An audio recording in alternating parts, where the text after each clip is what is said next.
Bem-vindos a mais uma mensagem aqui pelo nosso canal, tá bom? Obrigado a você aí que tem sempre estado conosco, você que tem deixado aí o teu like, você que tem deixado aí teu comentário, você que tem compartilhado aí das mensagens, tá bom? Sejam todos bem-vindos. Para quem não me conhece, eu sou o irmão Elson Jesus, falo aqui da Bahia, tá bom? Vamos juntos desfrutar de mais um assunto que se trata o Evangelho. Não se deixe levar por vento de doutrinas. Esse é o tema que nós vamos desfrutar. Não se deixe levar por ventos de doutrina. Queridos, isso é bem interessante porque nós que ministramos a palavra da graça, o Evangelho do Cristo ressuscitado, às vezes algumas pessoas se incomodam, né? E elas se sentem ofendidas. Ah, porque vocês ficam falando contra as igrejas, vocês ficam falando contra os líderes religiosos, e por que isso, e por que aquilo. Queridos, quando nós usamos a palavra de Deus para transmitir a mensagem contida nela, naturalmente, amados, naturalmente esta palavra, ela vai de encontro a muitos conceitos religiosos. Não precisa a gente forçar a barra, não, naturalmente, é um processo muito que natural. Porque se você olhar, na época de Jesus de Nazaré e os seus apóstolos, a briga era justamente essa, doutrinária, né? Jesus dava a sua palavra, o povo não recebia, e aí o povo dizia que tinha Moisés, porque Deus falou com Moisés no monte, mas Jesus, ninguém sabia de onde Jesus tinha aparecido. Aí Jesus dizia, olha, eu não acuso vocês perante o Pai, há um que vos acusa perante o Pai. Porventura Jesus estava falando do capeta, Não! Aí Jesus disse, João 5,45, Moisés acusa vocês perante o Pai, falando da lei de Moisés, né, que era oposta, né, ao Pai por causa da fraqueza da carne. Então, queridos, na palavra nós sempre vamos encontrar esse conflito, sabe? Jesus e os apóstolos, Pedro pregando ali com Tiago e João, e o sacerdote mandando eles calarem a boca, está lá em Atos capítulo 5, versículo 29. Nós já não damos ordem para vocês não ensinarem em nome deste homem? E aí Pedro declara, importa é agradar a Deus, servir a Deus, do que aos homens. O mesmo apóstolo Paulo, Gálatas capítulo 1, versículo 10, Paulo disse, se fosse para agradar os homens, eu não seria servo de Cristo. Queridos, se você for olhar para o sistema religioso de um modo geral, você vai encontrar entretenimento, sabe? Você vai encontrar uma palavra que vai agradar os homens.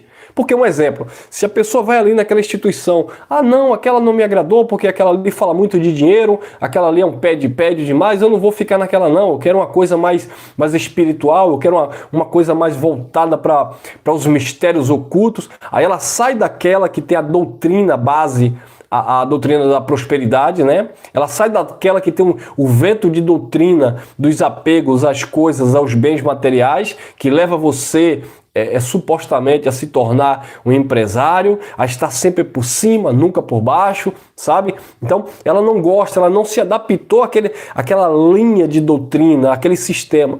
Aí ela vai procurar uma que é fogo puro. Quando ela chega naquela que é fogo puro, não se fala tanto ali de dinheiro. Lá no finalzinho que fala do dízimo e tal, mas aquela coisa rasa.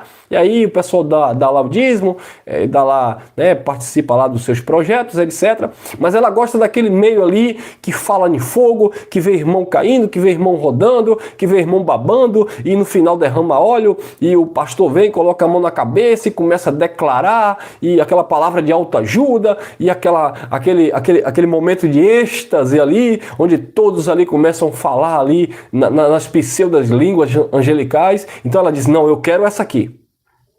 Já o outro diz, não, eu não quero aquela porque aquela só fala de dinheiro, eu não quero essa aqui também porque essa aqui parece que é todo mundo doido, parece que todo mundo aqui tá meio cheirado, parece que todo mundo aqui né? Então, eu quero uma mais tranquila. Aí ele vai para uma neopentecostal, ele vai para aquela lá onde as pessoas estão politicamente corretas, bem vestidas, pessoas falam pausadamente, o pregador tem uma boa oratória, ele é eloquente, sabe? Ele chama atenção no seu posicionamento no altar, sabe? Ele gesticula bem as mãos, ele aponta para os anéis de ouro, de teologia, tal. Então, ele fala o grego, ele fala um pouco do hebraico, então eu quero aquela ali, entendeu? Mas não sabendo que ali é um outro vento de doutrina, onde vai ter sempre aquela coisa, né? E a Arca da Aliança, e o pregador ele usa ali a quipazinha, ele tem a roupa ali com as 12 pedras, simbolizando as pedras de Israel. Eles gostam disso, né? Das tribos de Israel. E aí ele fala também que no final do ano, eles gostam disso, vai buscar uma nova unção lá em Israel, e aí os irmãos vão participar com carnezinho da campanha para Israel, e tal, aquela coisa, sabe? Bem maquiavélica, bem planejada, bem arquitetada. Então, sempre quando nós formos falar da palavra, a gente vai sempre se chocar com essas pessoas. E nós não podemos, amado, ocultar essas verdades. Como é que nós dizemos que estamos... Eu vou falar de um modo geral, como é que você, do sistema religioso, X ou Y, diz que ama a Deus, que ama a verdade, que quer conhecer a verdade, que se libertou do mundo e agora está na igreja, está na casa do Senhor. Mas aí você vê o pastor dizendo assim, olha, leva essa rosa para casa, essa rosa aqui, essa rosa foi consagrada, é a rosa do puxamento espiritual, e essa rosa tem poder. Como é que você aceita isso? E nós que conhecemos a verdade, que Deus não aprova essas coisas, como é que nós vamos nos ocultar? Não, nós não vamos nos associar às obras infrutíferas das trevas. Eu não vou, amado. Ah, mas não importa, irmão, se o irmão dá dízimo lá, se o irmão... não é da minha conta se você dá dízimo, se você dá trízimo, o que você dá não me importa. Se você quer dar lá na sua instituição, você dê. Agora, o que eu me importa, a minha obrigação é falar a verdade, é pregar o evangelho, pregar as escrituras e mostrar, olha gente, dízimo não é dinheiro, se você quiser dar dinheiro, você dê, o dinheiro não é seu. Dízimo não é dinheiro, a casa do tesouro ficava lá em Jerusalém, sabe? Era uma despensa que ficava lá no templo, não existe mais o templo caiu em 70, então a gente precisa ensinar essas verdades. Só quem recebia dízimo era o sacerdócio levítico, só quem dava dízimo era os judeus. Então eu não sou de nenhuma tribo sacerdotal, eu não sou da tribo de Levítico, eu não posso receber dízimo. Você não é judeu, não pode dar dízimo, tá? Dízimo era semente, nunca foi dinheiro, entendeu? Então a gente tem que ensinar essas coisas. Diz as escrituras, se o local da entrega dos dízimos estivesse muito longe, eles podiam vender, comprar, beber, sabe? Satisfazer a sua alma. Então assim, essas coisas precisam serem ditas. Agora, se você é do sistema religioso se incomoda porque eu estou falando a verdade e a carapuça está servindo, eu sinto muito. Então, nós não vamos nos deixar ser levados por vento de doutrina, tá bom?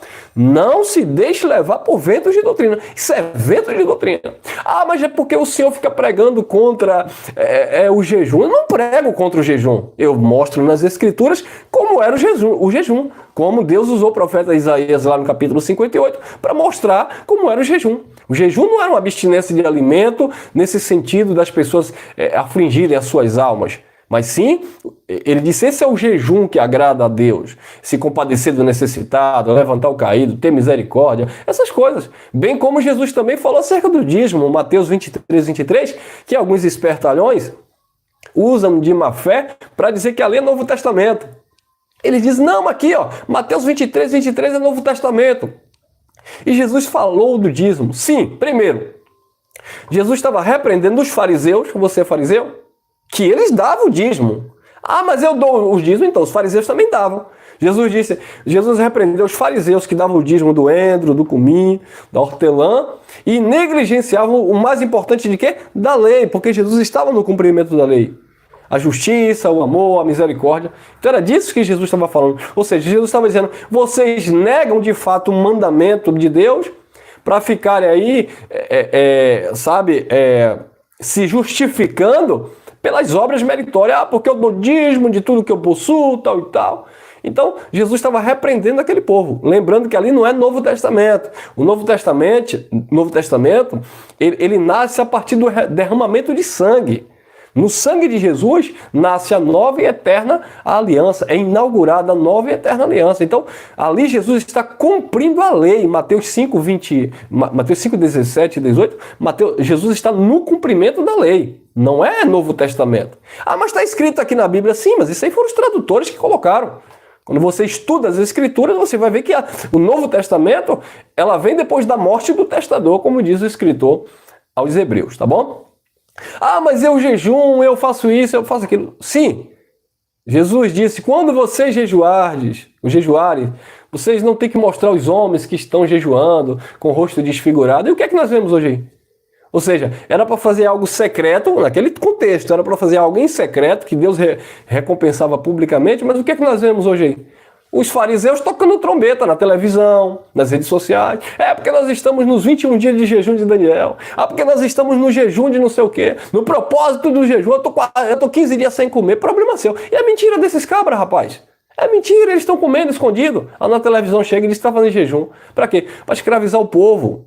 Para enganar o povo, para mandar o povo fazer coisas que eles mesmos não fazem. É como Jesus disse dos fariseus.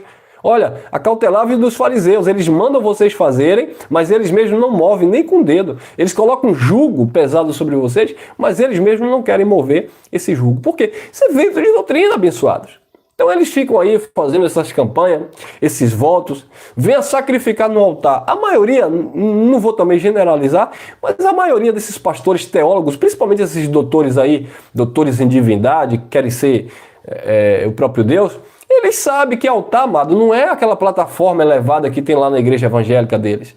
Altar, biblicamente falando, era uma caixa quadrada de madeira de acácia, revestida de bronze, por 2 metros de largura, 1,20 m de profundidade, que jogava ali dentro. O altar era o local de jogar os sacrifícios. O sacerdote matava ali o cordeiro, né? E espargia o sangue sobre a congregação de Israel, sobre o povo de Israel, e pegava o sacrifício, a carne ali, e jogava ali dentro e colocava fogo. Por isso que tem lá na lei, e o fogo arderá continuamente aonde? No altar, e não se apagará.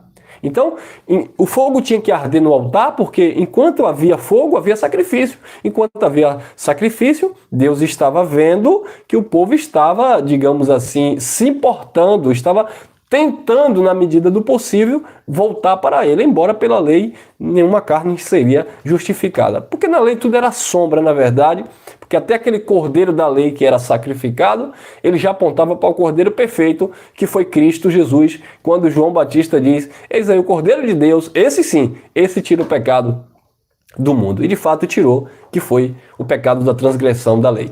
Então, queridos, precisamos observar essas questões. E tudo que foge disso é vento de doutrina. Então, quando as pessoas são levadas pelos ventos de doutrina, quem é que vai mostrar? Não é a palavra? Não é as escrituras que vai mostrar o que é correto, em que contexto nós estamos? Nós não somos judeus, tá? Eu não vou dizer que nós somos gentios, porque para Deus hoje não existe nem judeus nem gentios. Mas nós não somos judeus de sangue. E aqueles que não eram judeus, que a Bíblia chama de gentio ou estrangeiro grego, eles não receberam a lei de Moisés. A lei foi para os judeus. Malaquias capítulo 4, versículo 4, a saber, estatutos e ordenanças que Deus deu a Moisés, seu servo, para Israel, para a nação de Israel. Então, precisam entender isso, porque se não entende isso, estão vivendo o vento de doutrina. Ah, irmão, mas o dízimo é para ajudar e sustentar o presbitério. Não existe isso, abençoados. Não existe isso.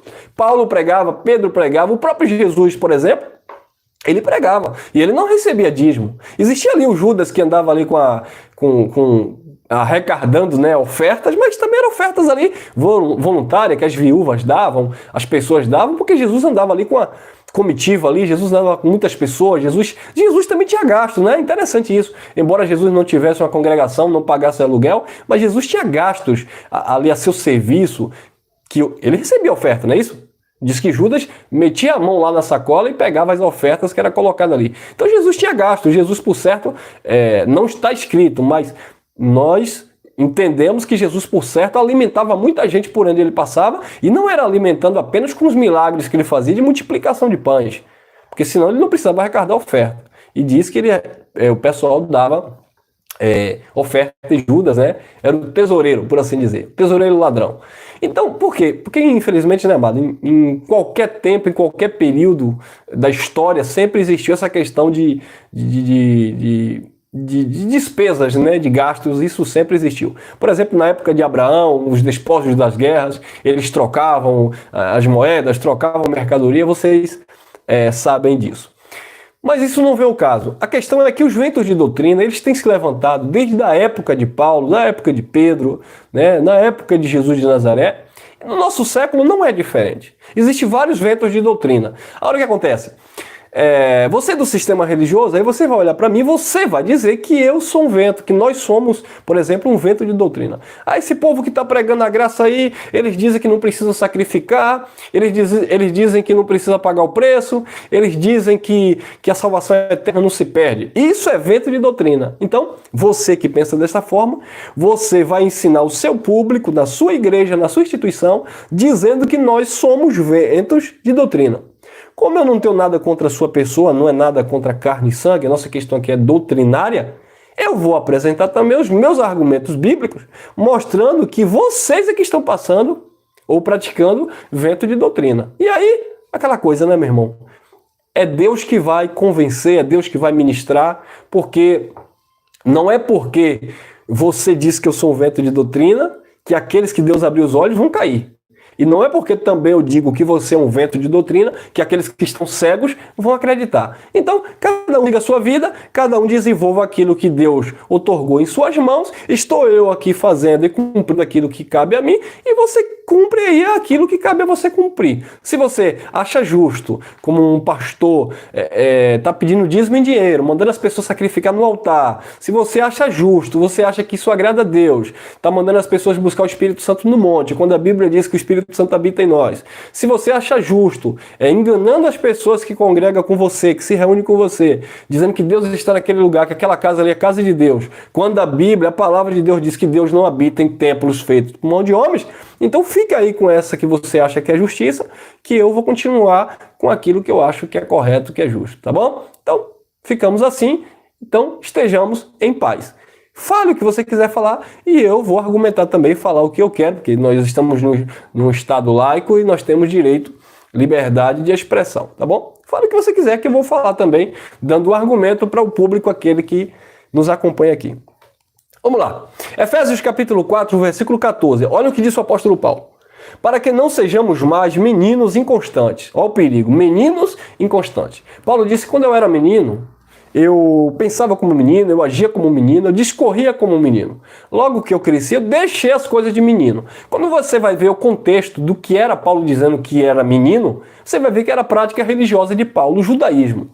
Paulo disse que cresceu aos pés de Gamaliel, circuncidado ao 8º dia, de hebreu, segundo a lei foi fariseu, zeloso das tradições de seus pais. Ele sobressaía os jovens da sua época dentro do judaísmo. Então, Paulo ele tinha aquele contexto religioso, aquele currículo maravilhoso para um sistema, só que quando ele recebeu a palavra de Deus, quando ele recebeu a mensagem da graça, ele disse: quando eu era menino, eu pensava e discorria como menino, mas logo que eu cresci, eu deixei as coisas de menino. E aí o mesmo veio aconselhando depois, para que não sejamos mais meninos inconstantes levados em roda por todo o vento de doutrina, pelo engano do capeta? Não, olha lá. Pelo engano dos homens, que com astúcia enganam fraudulosamente. Cadê um demônio aqui enganando? Cadê o capeta enganando? Cadê um diabo espiritual aqui enganando? Não, sempre o homem mau, o homem maligno, o homem perverso, o homem que é opositor, o homem que é contrário, o homem que é um adversário. Viu aí, abençoados? Porque isso é um adjetivo do que é satânico, do que é diabólico. Então Paulo disse: para que não sejamos mais meninos inconstantes levados em roda por todo o vento de doutrina, pelo engano dos homens que com astúcia enganam fraudulosamente. Então, não é para você ser levado por ventos de doutrina. Olha em que contexto Paulo estava falando e olha o contexto que nós estamos vivendo. Porque quando você talvez você que me assiste pela primeira vez, leva essa toalha ungida, leva essa semente, leva essa caneta, faça aí um pix ungido, leva esse envelope consagrado. Isso é evento de doutrina, abençoados. Oração da meia-noite, você manda aí um valor X, oração de 3 horas da manhã, porque é mais tarde, você manda um valor um pouquinho maior, a oração de meio-dia, como é de dia, vai ser mais em conta, e tal, e tal. Tem de tudo isso, abençoados, por aí, vocês sabem disso, e as pessoas pagam o preço por isso, as pessoas acreditam nisso, é lamentável. Faça um desafio com Deus e faça um voto com Deus. Engraçado que eles inventam de fazer um voto com Deus, mas não dá nada para Deus, é tudo para o homem, é tudo para a instituição religiosa.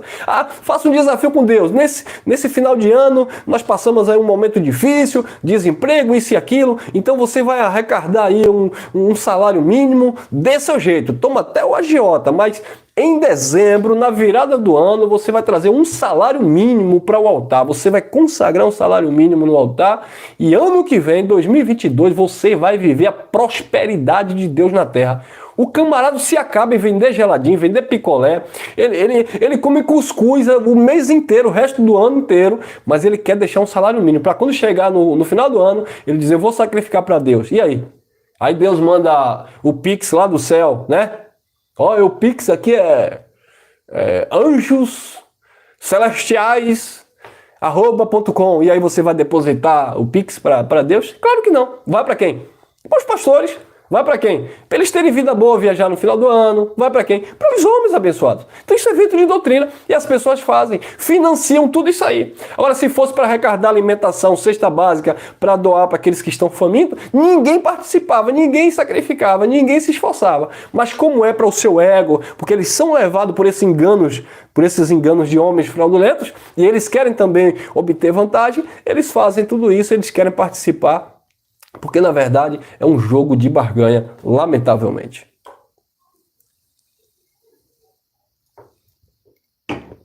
Não é isso, irmão? Ou eu estou errado? É isso. E eu sei que os meus irmãos, meus amigos do sistema religioso, eles sabem disso. Só que eles não vão dar o braço a torcer. Elcio, você está até certo, faz até sentido o que você fala. Eu sei, abençoado, eu sei. O problema é que vocês estão presos a um sistema. Eu sou livre. Nós somos livres. Os irmãos que se reúnem conosco, que ouvem aqui a palavra, são livres. Nós não estamos presos a homens. Agora você é preso a uma instituição, você é preso a uma convenção, você está debaixo de uma autoridade pastoral porque você subentende, ou você entende, ou você acredita que se você não tiver submetido a um homem, você não consegue se relacionar com Deus. Amar todo mundo, amado. Amar a todos, seguir em paz com todos, suportar a todos.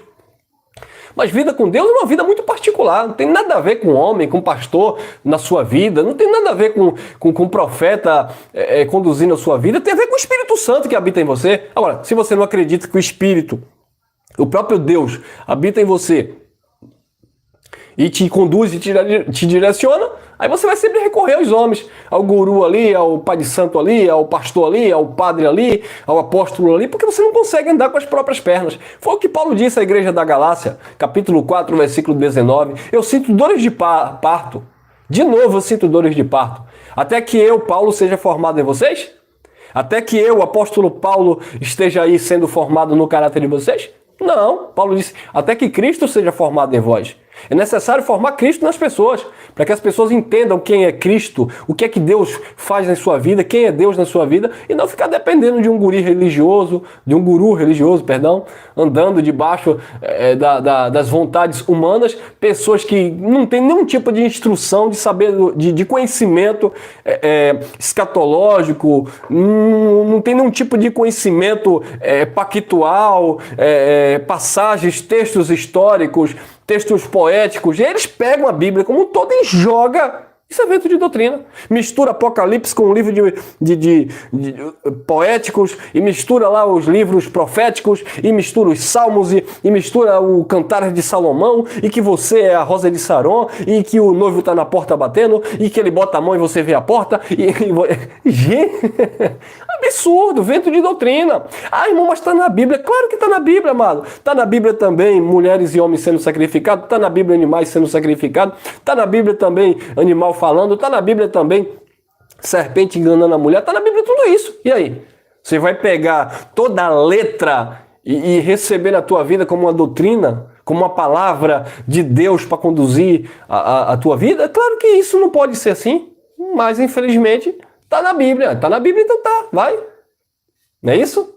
Tá na Bíblia, eu não sou careca, mas se me chamar de careca, se começar aí a aparecer aqui as entradas aqui e me chamar de careca, eu vou orar e o leão vai vir, o urso vai vir e vai comer esses meninos aí, porque Eliseu, foi Eliseu, né? Eliseu orou e o urso...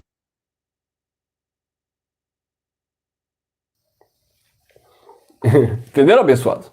A gente não pode ficar com essa cegueira a ponto de dizer, tá na Bíblia, não entendendo também, amados, que aqui contém a palavra de Deus, mas não é a Bíblia como todo esse livro que os homens pegaram, interpretaram ao seu bel prazer, textos adulterados, várias traduções deturpadas, e você pega qualquer Bíblia, qualquer livro da capa preta que tem o nome Bíblia Sagrada, você acha que ali até uma vírgula é sagrada. Não, porque a palavra de Deus diz que nós não podemos tirar nem um tio e nem uma vírgula. E aí você acha que é no sentido literal, tirar um tio e uma vírgula da Bíblia escrita. Claro que não. Estava falando da lei, que não podia tirar nada sem que tudo se cumprisse. E quem cumpriu? Quem cumpriu? Não é isso? Não podia tirar nem um tio e nem um jota da lei sem que tudo aquilo se cumprisse. E aí? Quem cumpriu antes de Jesus? Quem cumpriu? João Batista cumpriu? Elias cumpriu? Davi cumpriu a lei? Moisés cumpriu a lei? Josué cumpriu a lei? Jeremias cumpriu a lei? Profeta Oséias cumpriu a lei? Daniel cumpriu a lei? Malaquias cumpriu a lei? Miqueias cumpriu? Jonas cumpriu? Abacuque cumpriu a lei? Pedro, Tiago, João no barquinho cumpriu a lei? Ninguém cumpriu. Quem cumpriu a lei? Jesus. Então ninguém podia tirar um tio, um jota da lei sem que tudo se cumprisse. Quem cumpriu a lei? Romanos capítulo 10, versículo 4. Cristo é o fim da lei para a justiça de todo aquele que nele crê. Mateus capítulo 5, versículo 17. Eu não vim abirrogar, destruir a lei, mas vim cumprir. Então só Jesus cumpriu a lei. Ele cumpriu, rasgou o escrito de dívida nas ordenanças, Colossenses 2,14, e estabeleceu uma nova e eterna aliança, que é a graça. Então ninguém podia tirar um tio, um jota, sem cumprir o livro da lei. E Jesus veio e cumpriu. Se tornou maldição, porque para cumprir a lei, tinha que pagar o preço, né? O salário do pecado era a morte. Mas o dom gratuito foi a vida eterna por Cristo Jesus. Jesus se tornou maldito dentro do contexto da lei, que era um pacto de condenação e morte. Era um ministério, melhor dizendo, de condenação e morte, como disse o apóstolo Paulo na segunda carta aos Coríntios, capítulo 2, versículos 7 e 9. Então Jesus veio e cumpriu. Agora as pessoas pegam ao pé da letra esses assuntos e dizem assim, irmão, você está tirando aí a vírgula, você está tirando um tio da letra, está escrito, maldito aquele que acrescentar ou tirar desse livro. Claro, da lei. Jesus não tirou nem acrescentou, Jesus cumpriu cabalmente aquilo que ele tinha que cumprir. Ainda que aos olhos dos fariseus e dos carnais da época, Jesus estivesse sendo usado por Beelzebu, Jesus estivesse ali endemoniado, Jesus estivesse isso e aquilo, mas ele veio e cumpriu exatamente aquilo que tinha que ser cumprido, estabeleceu a nova e eterna aliança. O pacto da graça para os judeus que saíram debaixo da lei e a graça, a plenitude da graça, a perfeição do Espírito em nossas vidas. Olha lá, 4,15. Antes, seguindo a verdade em amor, né, irmão? Tem que ser amor. Como é que você vai seguir a verdade se não tiver o amor? Seguir a verdade em amor. Quem segue a mentira da religião não ama Deus. Pode até dizer que está seguindo a Deus. Eu estou seguindo a Deus, eu sou crente, eu sou evangélico. Eu estou seguindo a Deus porque eu quero que meu filho saia da droga.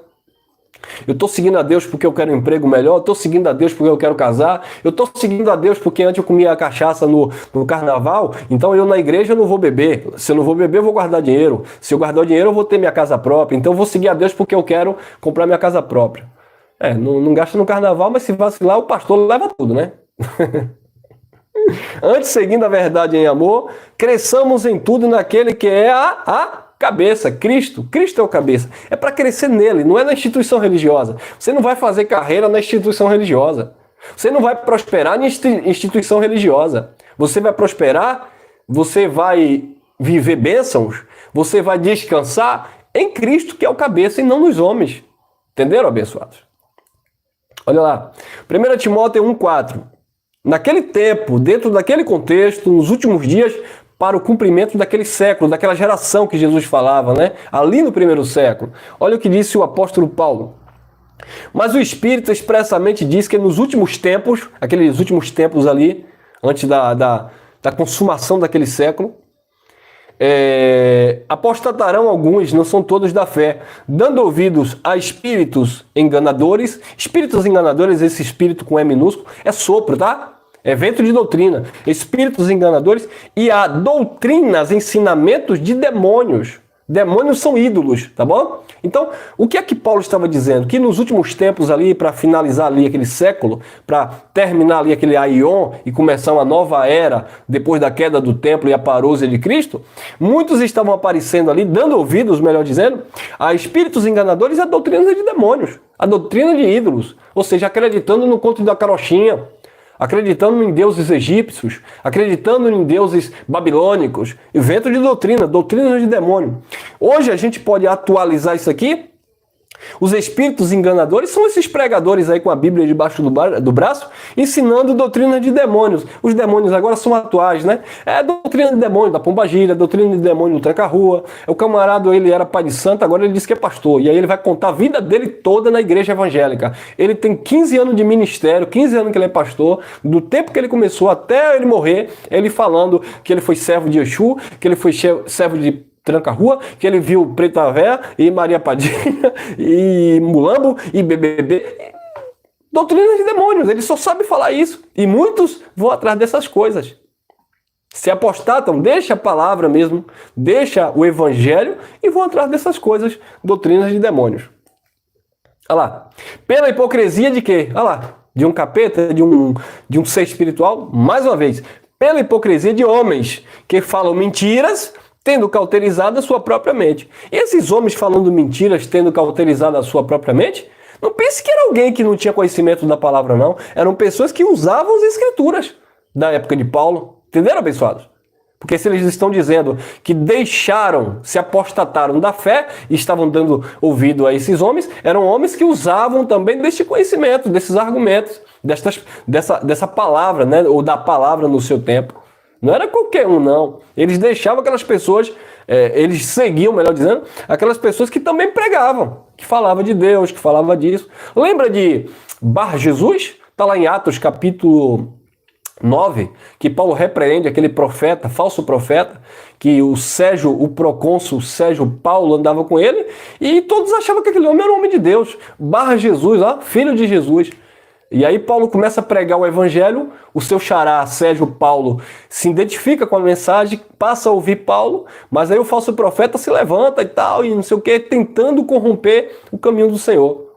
E aí Paulo repreende, ele fica ali cego, e ali ele é conduzido por homens. Ou seja, sempre alguém se utilizando, se fazendo de Deus, usando as escrituras. É assim, ninguém vem para cá dizer que é falso profeta, rasgando Bíblia, ninguém vem para cá dizer que é falso profeta, queimando Bíblia, queimando igreja. Não, isso aí são esses homens que não gostam de religião, não gostam dessas coisas. Mas o falso profeta mesmo na essência, né, ele usa a Bíblia, ele usa o nome de Jesus, ele constrói templos religiosos, né? Porque ali é a área que ele atua. Ele não vai atuar no campo de futebol. Ah, eu sou falso profeta e eu convido vocês aqui para vir no estádio aqui em Salvador, aqui na Fonte Nova. Não, ele vai para dentro de um templo religioso, onde já tem pessoas ali que vão ali ouvir, e ali ele vai lançar de fato os seus enganos.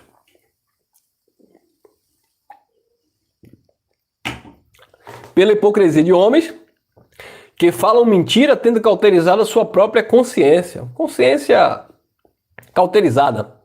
2 Timóteo 4,3. Porque virá tempo, mais uma vez, ó, falando daquele tempo que estava vindo, tá? Não é no nosso contexto. Porque virá tempo em que não suportarão a sã doutrina. Agora eu posso falar porque nós já estamos vivendo esse tempo que não suportam a graça de Deus. Eu falei da graça de Deus, eu comecei a falar aqui na Bahia já há quase 7 anos. Eu perdi amizade com pastores do sistema, me bloquearam, não conversam mais comigo. Por quê?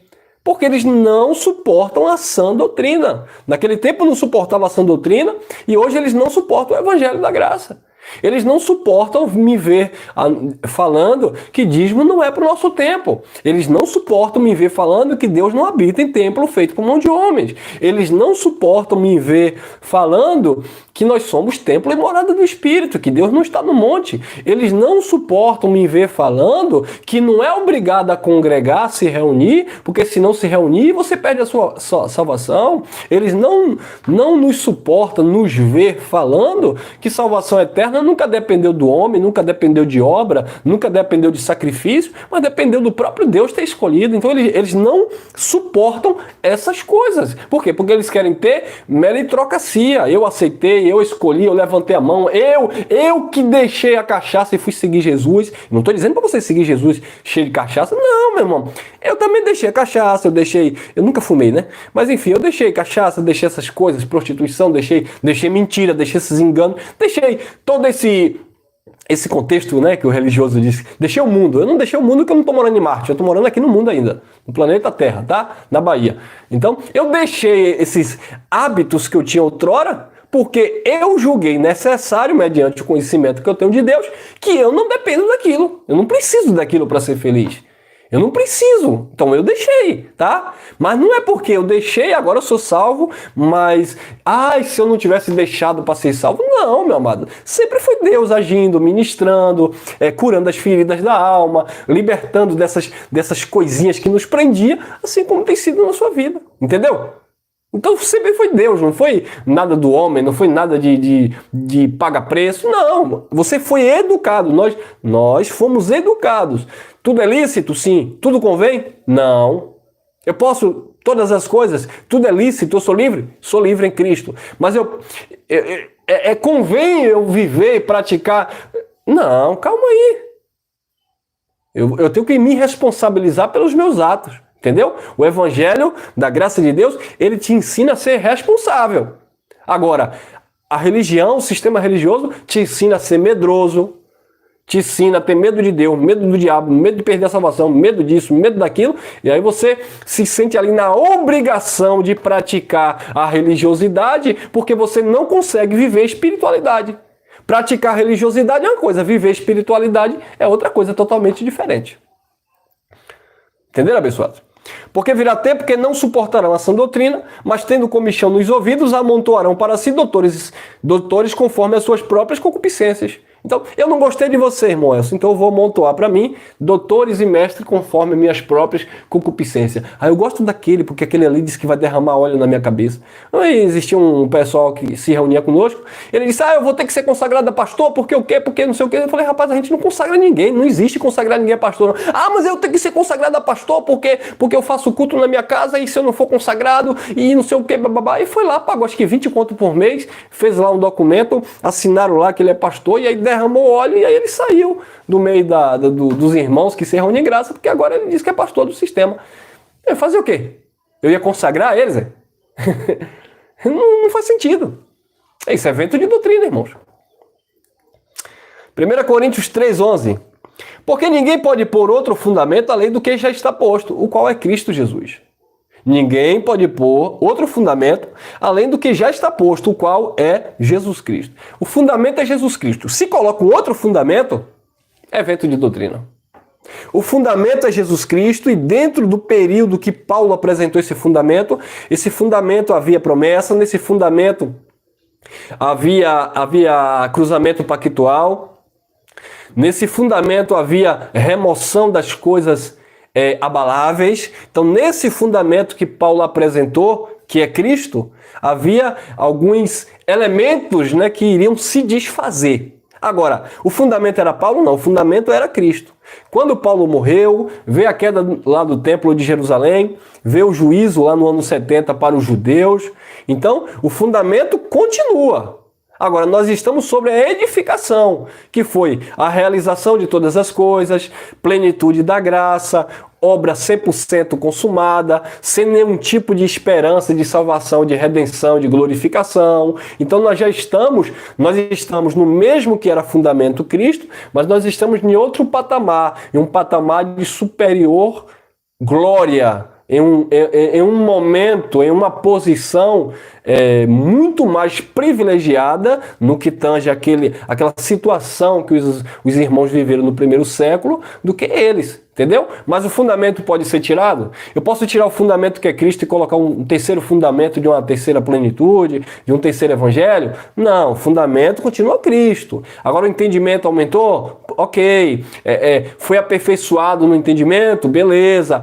Desenvolveu, sabe, um conhecimento acerca da plenitude, do tempo que nós estamos inseridos? Ok, mas com o pé no freio, entendendo que o fundamento não pode ser removido, porque o fundamento é Cristo, tá bom? Romanos 6,17, olha o que Paulo disse. Mas graças a Deus que, tendo sido servo do pecado, praticante lá, ou vivendo debaixo do ministério de condenação e morte, obedeceste de coração a forma de doutrina que fostes entregue. Qual foi a forma de doutrina que Paulo entregou a esses irmãos? Foi a forma de doutrina de Paulo? Foi Paulo que disse assim, olha, vocês eram servos do pecado? Porque o religioso entende assim, ó. Eu levava alguns irmãos, que eu não vou dizer que evangelizava, né? Eu ganhava para a instituição religiosa, e aí eu levava eles para se batizar lá no sistema. E quando o pastor ia batizar nas águas, ele usava esse texto. E ele fazia as pessoas confessarem esse texto com ele na hora do batismo. Eu ficava de olho. Aí um dia eu chamei o meu pastor e repreendi ele. Falei, vem cá, o senhor está equivocado. Como é que o senhor, na hora de batizar, o senhor lê esse versículo e manda o abençoado ler? Ele, como assim, Elcio? Eu disse, sim. Olha o que Paulo disse. Mas graças a Deus que, tendo sido servo do pecado, obedeceste de coração a forma de doutrina a que fostes entregue. Não é isso que Paulo disse? Ele disse, sim. Eu dizia, o que é que Paulo estava ensinando aí? Que eles eram servos do pecado e Paulo pegou uma forma de doutrina que era o evangelho de Cristo e agora eles estavam submetidos à forma de doutrina que era o evangelho de Cristo. Mas o meu pastorzão, sabido todo, ele fazia as pessoas confessarem dando essa ideia. Que as pessoas eram pecadores porque andavam em carnaval, andavam bebendo, e agora estava recebendo a forma de doutrina da igreja pentecostal lá dele. Então ele fazia as pessoas confessarem isso na hora do batismo. Você se sujeita à forma de doutrina que você foi entregue agora? O irmão, sim. Você se sujeita à minha pessoa como pastor da sua vida? O irmão, sim. Você se sujeita às diretrizes aqui da igreja local, onde a gente faz isso, faz aquilo? Ao irmão, sim. Você se sujeita a ser dizimista, a participar disso, a participar daquilo? Os irmãos, sim. Viu aí, abençoado? Usando esse texto aí. Então a forma de doutrina que Paulo estava entregando aqui era a forma de doutrina que eles estavam saindo da lei e recebendo a graça. O evangelho do Cristo ressuscitado. Era isso aqui. Então, se sai dessa forma de doutrina, nesse contexto, eles estavam vivendo ventos de doutrina e não a sã doutrina que era a graça de Deus. Se dentro do nosso contexto as pessoas deixam de viver a plenitude do evangelho e começam a retroceder, seja as práticas oriundas do judaísmo, ou seja, vivendo dentro daquele contexto, ainda que Paulo viveu, vivendo ali aquela esperança de ressurreição, transformação, de glorificação de corpos, aí a pessoa está também vivendo um vento de doutrina, porque nesse contexto aqui, nós já passamos, nós já avançamos, nós não estamos mais lá, nós crescemos. Amém, abençoados? E nós vamos encerrar. Tem mais esse versículo? Vamos ler mais alguns versículos. Hebreus 13, 9. Não vos deixei levar em redor por doutrinas várias e estranhas, porque bom é que o coração se fortifique com graça. A graça. A minha graça te basta, disse Jesus a Paulo. Ele disse, quando Jesus disse para Paulo, a minha graça te basta, Paulo chega para Timóteo e diz, Timóteo, fortifica-te na graça que é em Cristo Jesus. Não vos deixei levar em redor por doutrina várias e estranhas, porque bom é que o coração, e o coração aqui é a mente, tá? Se fortifique com quê? Com graça, e não com alimento de que nada aproveitam aos que a eles se entregam. Bom é que o coração, que a tua mente se fortifique com o evangelho da graça. E não com esses alimentos que estão surgindo aí, o que tem aí no sistema religioso, que nada te acrescenta. Qual é o tipo de alimento que você tem comido pelos seus ouvidos? Qual tipo de alimento que você tem provado pelos seus ouvidos que para nada aproveita aos que se entregam a ele? Ah, não, porque agora não existe mais igreja, porque é errado orar, porque cantar louvor agora também é proibido, porque é religiosidade, porque se reunir também agora é sistema. Qual tipo de alimento você tem comido pelo ouvido? Não, porque agora não é graça, a graça já acabou em 70, porque agora é plenitude. Qual tipo de alimento você tem comido? Não vai adiantar em nada, irmão. Ou, não, porque eu tenho que voltar para praticar o jejum, porque essa igreja aqui não derrama óleo, essa igreja aqui não dá água orada. Qual é o tipo de alimento que você tem ouvido? Não, porque vocês não têm pastor presidente, eu tenho que voltar lá para o meu pastor, porque ele que me abençoava. Se eu tinha um emprego era porque eu orava, se eu casei foi porque ele profetizou, se eu comprei minha casa própria foi porque ele um dia passou lá na rua e jogou sal grosso e jogou óleo ungido. Então eu não vou ficar ouvindo vocês não quero ouvir vocês não, eu vou voltar às doutrinas várias e estranhas. Mas bom é que o coração, a mente, se fortifique com graça e especificamente a plenitude da graça de Deus. Amém? Romanos 16, 17. E rogo-vos, irmãos, que notemos que promoves dissensões e escândalo contra a doutrina que aprendeste, desviai-vos dele.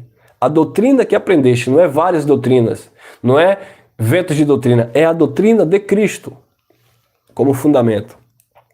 E aqui nós encerramos. Porque os tais não servem a nosso Senhor Jesus Cristo, mas ao seu ventre, e com suaves palavras e lisonjas enganam os corações dos simples. Os tais não servem a Cristo, não servem a Deus.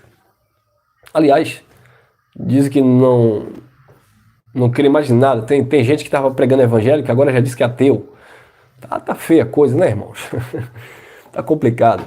Mas enfim, não dê ouvido a ventos de doutrinas. Permanece firme na palavra do Eterno.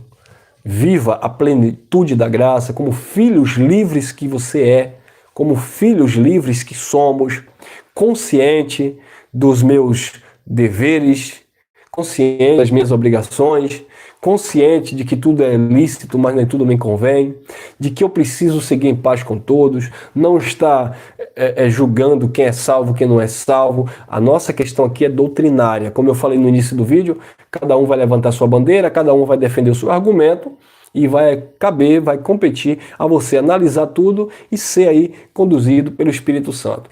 Paulo diz que come carne, não julgue quem come legume. Não julgar no que tange a vida eterna, a salvação, se é, se não é, tá?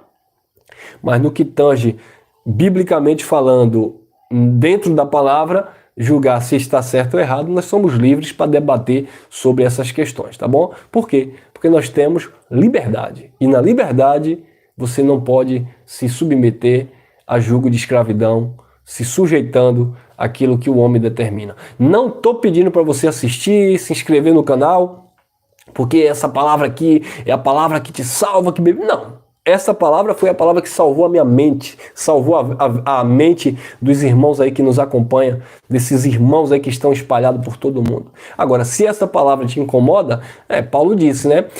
Que nós venhamos exalar o bom perfume de Cristo, cheiro de vida para os que são da vida, cheiro de morte para aqueles que perecem, aqueles que são da morte. Esta palavra que gera vida em você, que gera libertação em você. Quantos irmãos têm ligado para mim, conversado comigo? Irmão, eu era 20 anos da igreja X ou Y, eu fui pastor, eu fui obreiro, eu fui isso e aquilo, eu vivi escravizado, 30 anos. Outro dia eu conversei com um abençoado que chegou na nossa reunião.